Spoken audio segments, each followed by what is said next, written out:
Idag släpps Global Child Forums rapport om barns rättigheter i näringslivet. Vi ska prata med Ekin Björkstedt som är vd på organisationen. För de som inte känner till er, vad gör Global Child Forum och varför fokuserar ni på barns rättigheter i näringslivet? Global Child Forum är en kunglig stiftelse som är initierad av kungaparet 2009 med det fantastiskt framåtlutade uppdraget att jobba med näringslivet för att få dem att ta ansvar för barns rättigheter i sina värdekedjor. Alltså helt och hållet i sin verksamhet. Och ni ser en positiv global trend, särskilt inom arbetsplatsområdet. Vad ligger bakom förbättringen?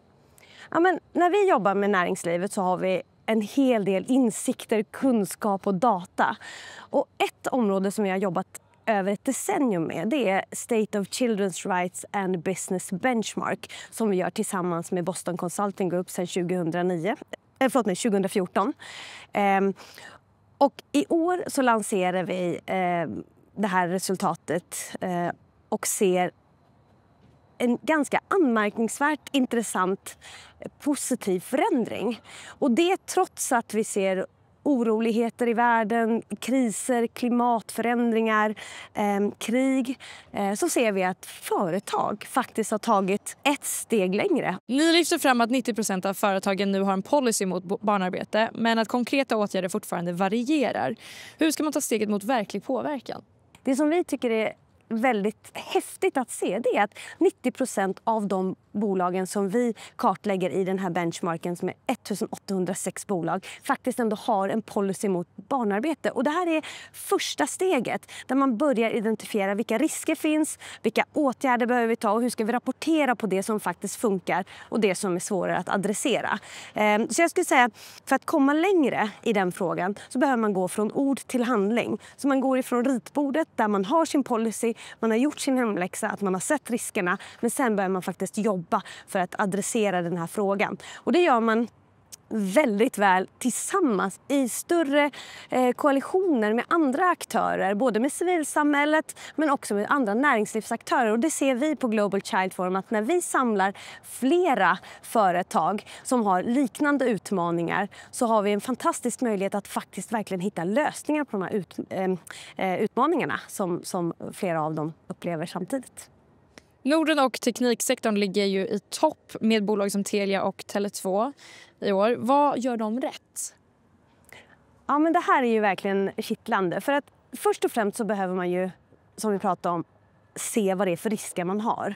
Och sen så behöver man ta fram åtgärder för att jobba vidare med dem. Men så kan man ju också, och det är det som vi har sett att flera av teknik- och telekombolagen, bland annat Tele2 som ligger på andra plats i vår globala ranking och Telia som ligger på fjärde, att man har också börjat titta på aktivt hur påverkar våra produkter och tjänster barns välmående. Och där har de börjat jobba också med barnen och ta in deras insikter kring vad de behöver mer av, vad de mår sämre av och faktiskt jobba tillsammans för att säkra och stärka barn i online-miljön.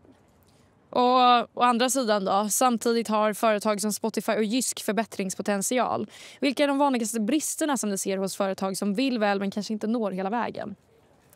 Ja, men jag skulle nog säga att det vi ser, och här vill jag än en gång lyfta att det är fantastiskt att se att så många ändå gör mycket, men vi behöver bli fler som gör mer. Och de bolagen som vi ser skulle kunna prestera ännu bättre, det är de där faktiskt just området marknadsföring, kommunikation runt produkten och produktanpassningen till barn och unga skulle behöva förbättras ännu lite mer. Ni nämner energi- och elförsörjningssektorn att de presterar sämst. Vad borde de lära sig av de bättre sektorerna? Ja, men energi-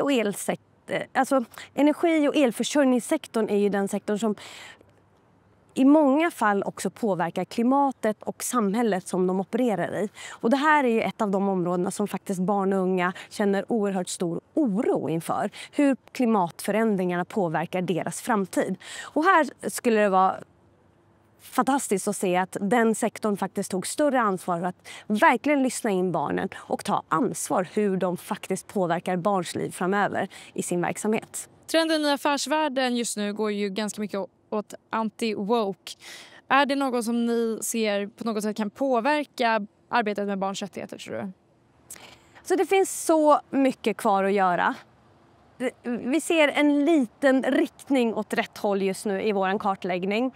Men vi ser också att barn och unga mår sämre. Deras psykiska hälsa är sämre idag än vad den var tidigare. Många barn befinner sig också i barnarbete, så att det finns väldigt mycket mer att göra. Men det vi också ser är faktiskt att trots den här diskursen som finns inom politiken och anti-woke, så ser vi också att de som faktiskt driver på förändringen och förbättringen, det är näringslivet. Så att jag skulle säga att det är liksom någonstans så är det inte bara en moralisk uppgift, det är också faktiskt att framtidssäkra sin affär. Så att jag tror inte att det kommer vara någonting som näringslivet drar tillbaka sina insatser.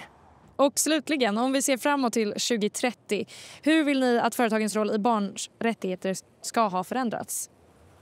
Ja, men jag ser framför mig att barns rättigheter är en självklar del av företags verksamheter. Att det är en del av kärnan kring hur de arbetar för att faktiskt nå ut bredare, skapa bättre värde för sina kunder, för sina anställda. Så jag tänker att barns rättigheter blir ännu mer en viktig del i rapporteringskraven. Då är det ju än viktigare att säga att de som faktiskt har börjat med den här resan, de kommer vara de som är starkast i förlängningen.